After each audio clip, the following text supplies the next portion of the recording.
Welcome to Once Upon a Storytime Podcast, where classic children's books come to life. I'm Julie, and in each episode I'll be reading aloud timeless tales from beloved authors. Whether you're listening at bedtime, during homeschool, or just love a good story, settle in and let the magic of storytelling begin.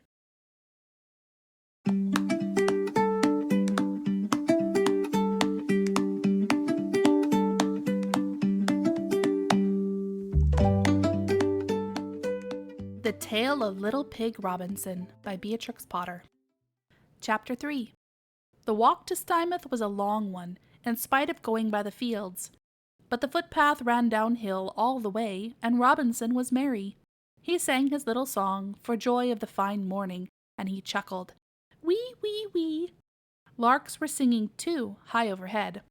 And higher still, high up against blue sky, the great white gulls sailed in wide circles. Their hoarse cries came softened back to earth from a great way up above. Important rooks and lively jackdaws strutted about the meadows amongst the daisies and buttercups. Lambs skipped and baaed. The sheep looked round at Robinson. "Mind yourself in Stymouth, little pig," said a motherly ewe. Robinson trotted on until he was out of breath and very hot. He had crossed 5 big fields and ever so many stiles with steps, ladder stiles of wooden posts. Some of them were very awkward with a heavy basket. The farm of Piggery Porkham was no longer in sight when he looked back. In the distance before him, beyond the farmlands and cliffs, never any nearer, the dark blue sea rose like a wall.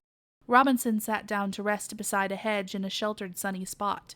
Yellow pussy willow catkins were in flower above his head. There were primroses in hundreds on the bank, and a warm smell of moss and grass and steaming moist red earth. "If I eat my dinner now, I shall not have to carry it." "Wee, wee, wee," said Robinson. The walk had made him so hungry he would have liked to eat an egg as well as the jam sandwiches, but he had been too well brought up. "It would spoil the 2 dozen," said Robinson. He picked a bunch of primroses and tied them up with a bit of darning wool that Aunt Dorcas had given him for a pattern. "I will sell them in the market for my very own self and buy sweeties with my pennies." "How many pennies have I got?" said Robinson, feeling in his pocket. "1 from Aunt Dorcas, and 1 from Aunt Porkis, and 1 for my primroses for my very own self. Oh, wee, wee, wee! There is somebody trotting along the road. I shall be late for market." Robinson jumped up and pushed his basket through a very narrow stile where the footpath crossed into the public road. He saw a man on horseback. Old Mr. Pepperell came up, riding a chestnut horse with white legs. His 2 tall greyhounds ran before him. They looked through the bars of the gates into every field that they passed. They came bounding up to Robinson, very large and friendly. They licked his face and asked what he had got in that basket. Mr. Pepperell called them. "Here, pirate! Here, postboy! Come here, sir!" He did not wish to be answerable for the eggs. The road had been recently covered with sharp new flints. Mr. Pepperell walked the chestnut horse on the grass edge and talked to Robinson.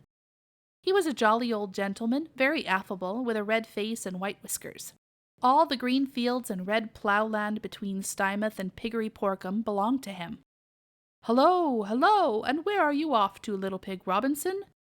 "Please, Mr. Pepperell, sir, I'm going to market." "Wee, wee, wee," said Robinson. "What, all by yourself? Where are Miss Dorcas and Miss Porkis? Not ill, I trust?" Robinson explained about the narrow stiles. "Dear, dear, too fat, too fat?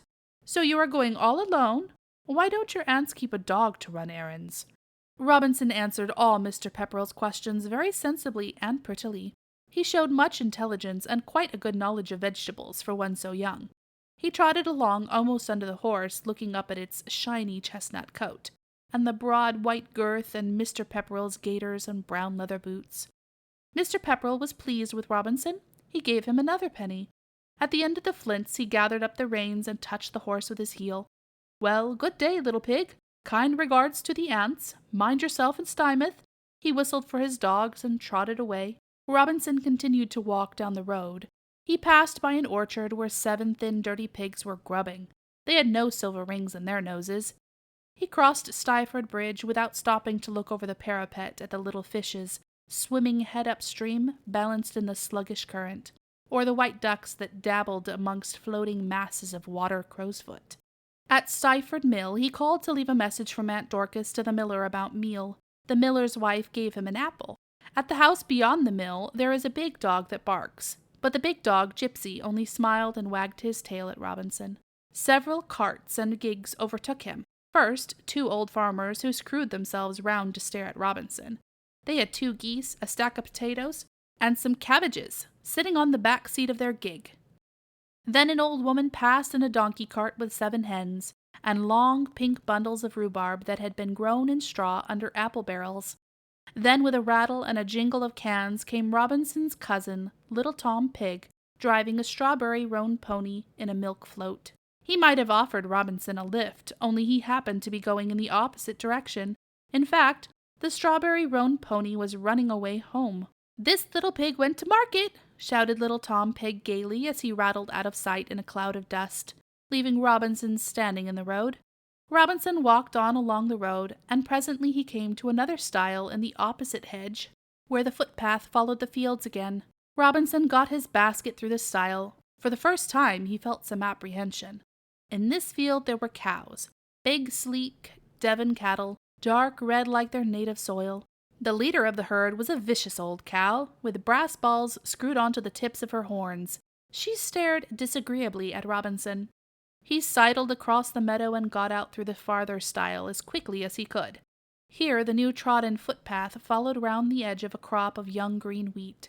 Someone let off a gun with a bang that made Robinson jump and cracked one of Aunt Dorcas's eggs in the basket.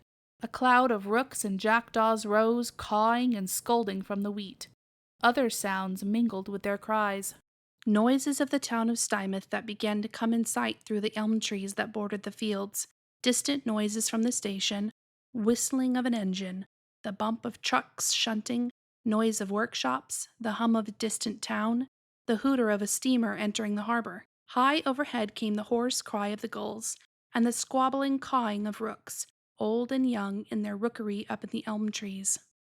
Robinson left the fields for the last time and joined a stream of country people on foot and in carts, all going to Stymouth Market. You've been listening to the tale of Little Pig Robinson here on Once Upon a Storytime Podcast. Come back next week for the next chapter. I've got so many more good books to share with you.